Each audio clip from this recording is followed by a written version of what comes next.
挑战2025年夜饭100道，特色菜不重样。今天来做51到55道。第51道，一帆风顺，预祝来年顺风顺水，顺顺利利。秋葵中间划开，去掉中间的籽，虾泥加葱姜水、盐、胡椒粉、生粉，搅拌均匀，装入裱花袋，挤入秋葵中，贴上红椒片，盘中倒入鸡蛋液，上锅蒸8分钟。蒸熟后，插上大葱做的白饭，淋上蒸鱼豉油即可。关注我，每天更新一道年夜饭，让你的年夜饭丰富起来。第52道，马上就要过年了。今年的年夜饭必吃这道糯米蒸排骨，软糯咸香，非常的好吃，寓意也是相当的美好。记得点赞加关注哦，以免找不到我。切好的排骨里面加入葱姜丝、食盐、胡椒粉、蚝油、生抽提味，抓拌腌制15分钟。这是我去年用冷水泡发好的糯米，沥干水分后加生抽、老抽、蚝油，搅拌均匀，让每一颗糯米充分入味。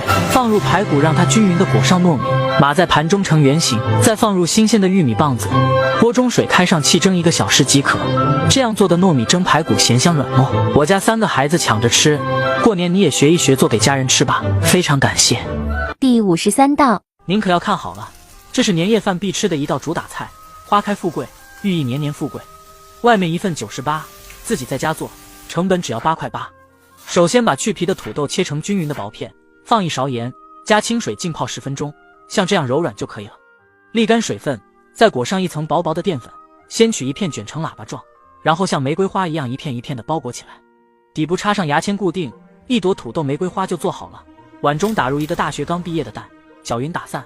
看都看到这了，如果您手机还有电，就帮忙点个免费的小红心鼓励一下我吧，谢谢您了。油温6成热，下入土豆花，炸至外表金黄酥脆，捞出摆入盘中。锅留底油，放入大厨调制好味道的糖醋汁，开大火熬至粘稠，均匀的淋在土豆花上，一道好看又好吃的玫瑰土豆制作完成，酸酸甜甜的，学会就做给家人尝尝吧。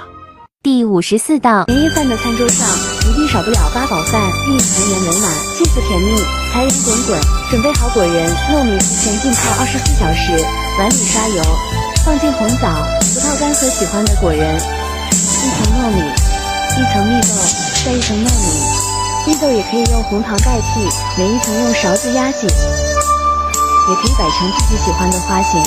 加水没过食材，上锅蒸50分钟，香甜软糯，寓意团圆吉祥的八宝饭，今年一定要做起来。